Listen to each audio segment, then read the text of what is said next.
आज हम एक नई कहानी सुनेंगे, प्रेम के फूल। एक गांव में एक मजदूर रहा करता था जिसका नाम हरिराम था। उसके परिवार में कोई नहीं था। दिन भर अकेला मेहनत में लगा रहता था। दिल का बहुत ही दयालु और कर्मों का भी बहुत अच्छा था। मजदूर था इसलिए उसका भोजन उसे मजदूरी के बाद ही मिलता था। आगे पीछे कोई ना था इसलिए वो इस आजीविका से संतुष्ट था। एक बार उसे एक छोटा सा बछड़ा मिल गया। उसने उसे खुशी से पाल लिया। उसने सोचा आज तक वो अकेला था, अब वो इस बछड़े को अपने बेटे के जैसे पालेगा। हरिराम का दिन उसके बछड़े से ही शुरू होता और उसी पर ख़त्म होता। वो रात दिन उसकी सेवा करता और उसी से अपने मन की बात करता। कुछ समय बाद बछड़ा बैल बन गया। उसकी जो सेवा हरिराम ने की थी उससे वह बहुत ही सुंदर और बलशाली बन गया था। गांव के सभी लोग हरिराम के बैल की ही बातें किया करते थे। किसानों के गांव में बैल की भरमार थी, पर हरिराम का बैल उन सबसे अलग था। दूर दूर से लोग उसे देखने आते थे। हर कोई हरिराम के बैल के बारे में बातें कर रहा था। हरिराम भी अपने बैल से एक बेटे की तरह ही प्यार करता था। भले ही खुद भूखा सो जाए, लेकिन उसे हमेशा भरपेट खिलाता। एक दिन हरिराम के स्वप्न में शिवजी जी का नंदी बैल आया। उसने उससे कहा कि हरिराम, तुम एक निस्वार्थ सेवक हो।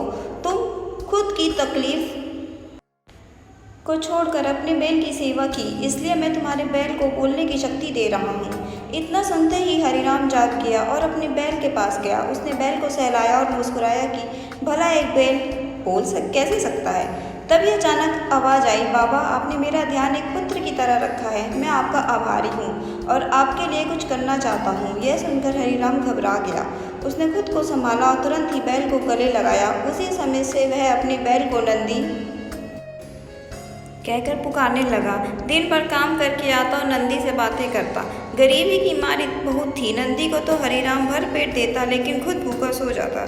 यह बात नंदी को अच्छी नहीं लगी। उसने हरिराम से कहा कि वो नगर के सेठ के पास जाए और शर्त रखे कि उसका बैल नंदी 100 गाड़ी खींच सकता है और शर्त के रूप में सेठ से 1000 मोहरें ले ले। हरिराम ने कहा, नंदी, तू पागल हो गया है। भला कोई बैल इतना भार वहन कर भी सकता है? मैं अपने जीवन से खुश हूँ, मुझे यह नहीं करना। लेकिन नंदी के बार बार आग्रह करने पर हरिराम को उसकी बात माननी पड़ी। एक दिन डरते डरते हरिराम सेठ दीनदयाल के घर पहुंचा। दीनदयाल ने उससे आने का कारण पूछा। तब हरिराम ने शर्त के बारे में कहा।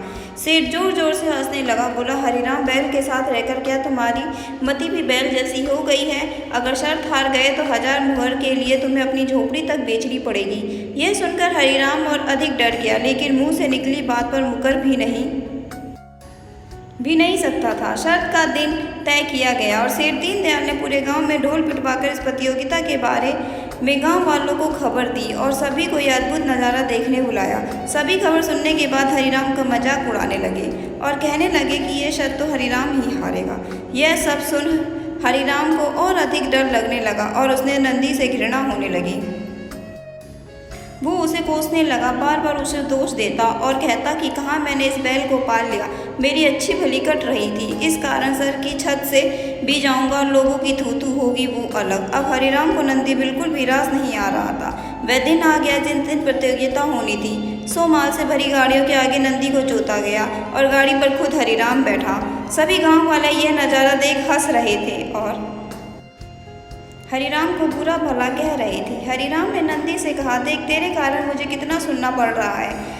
मैंने तुझे बेटे जैसा पाला था और तूने मुझे सड़क पर लाने का काम किया। हरिराम के ऐसे घृणित शब्दों के कारण नंदी को गुस्सा आ गया और उसने ठान ली कि वो एक कदम भी आगे नहीं बढ़ाएगा और इस तरह हरिराम शर्त हार गया। सभी ने उसका मजाक उड़ाया और उसे अपनी झोपड़ी सेठ को देनी पड़ी। अब हरिराम नंदी के साथ मंदिर के बाहर पड़ा हुआ था और नंदी के सामने रो रो कर उसे कोस रहा था। उसकी बातें सुन नंदी को सहा नहीं गया और उसने कहा, बाबा हरिराम, यह सब तुम्हारे कारण हुआ। यह सुनकर हरिराम चौंक गया। उसने गुस्से से पूछा कि क्या किया मैंने?